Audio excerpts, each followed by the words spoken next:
Bonjour à tous et bienvenue dans cette nouvelle vidéo. A votre avis, est-ce que le RRF, le réseau radio du futur, verra le jour et sera opérationnel pour les JO de Paris 2024, comme c'était initialement annoncé? Eh ben, rien n'est moins sûr. En cause, de nombreuses pannes serveurs qui ont lieu. Et il y a actuellement un bras de fer qui est mené entre Capgemini et le ministère de l'Intérieur, Capgemini étant celui qui a fourni les serveurs, le ministère de l'Intérieur étant celui qui les héberge, pour savoir qui est responsable de la panne des serveurs. Je vous explique tout ce qui se passe en ce moment. Dans tous les cas, ça va nous coûter un peu plus cher et il va y avoir du retard. C'est parti, je vous montre ça tout de suite, mais juste avant, générique.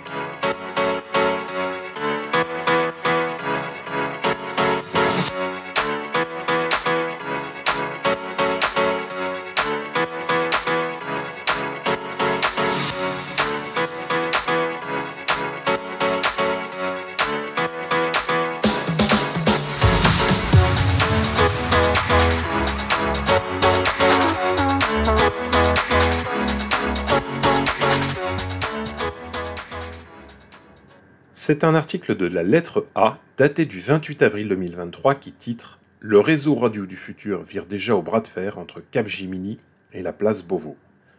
L'histoire se passe en 2023, en France en 2023, en janvier 2023 pour être précis, entre la société Capgemini et le ministère de l'Intérieur, commanditaire du projet.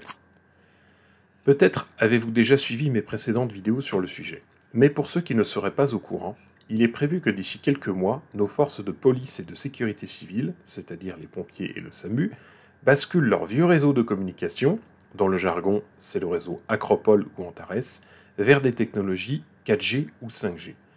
C'est ce que l'on appelle le projet RRF pour Réseau Radio du Futur. Concrètement, les équipes de secours françaises communiqueront désormais avec des smartphones haut débit, là où ils utilisaient avant un bon vieux talkie-walkie.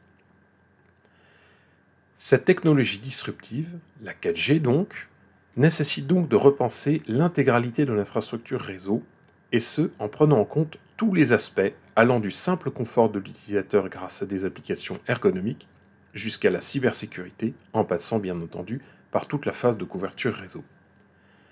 Dans ce cadre, la société Capgemini a été mandatée par le ministère de l'Intérieur pour installer les serveurs du RRF dans une salle parisienne rénovée à cette occasion, avec pour objectif que le RRF puisse être mis en service pour les Jeux Olympiques de Paris 2024. Problème, la salle dans laquelle sont hébergés les serveurs, même s'il était rénové, n'aurait pas été suffisamment bien nettoyée et contiendrait de la poussière métallique.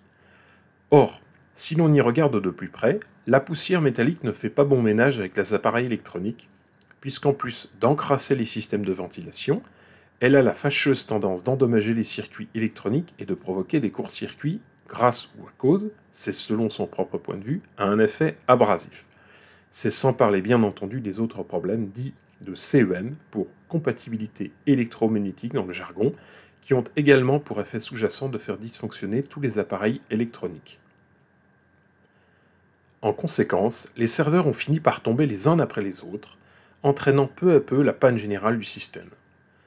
Là où les choses se corsent, c'est que le PFH, autrement dit le putain de facteur humain, permettez-moi l'expression, s'est invité au programme, venant compliquer la remise sur pied du système.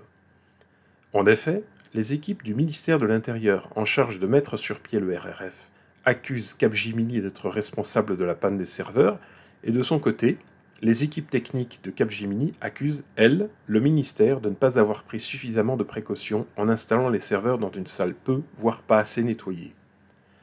À l'heure où j'enregistre cette vidéo, les discussions semblent au point mort, chacun restant campé sur ses positions. Outre les facteurs humains qui, je n'en doute pas, finiront par se régler soit de façon amiable, soit de façon abrupte et dans la douleur, le délai pour le remplacement des serveurs est estimé entre 9 et 12 mois, le tout avec bien évidemment un surcoût d'environ 3 millions d'euros.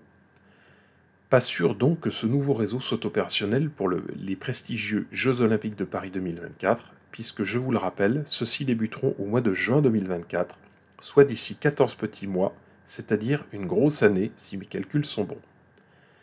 D'ici là, nous aurons le temps de voir la situation évoluer, et j'espère que chacune des parties acceptera de mettre un peu d'eau dans son vin, ou de s'assouplir, telle une paire de Rangers neuves qui tente à devenir plus confortable à force de les porter, et que la sagesse humaine gage de réussite dans ce projet, l'emportera sur ce conflit et rassemblera les forces des différents partis dans la même direction au lieu de les diviser. Restez donc connectés sur cette chaîne YouTube. D'autres vidéos sur le RRF verront le jour dès que j'en saurai plus. D'ici là, je vous dis à très bientôt et à très vite pour de nouvelles aventures.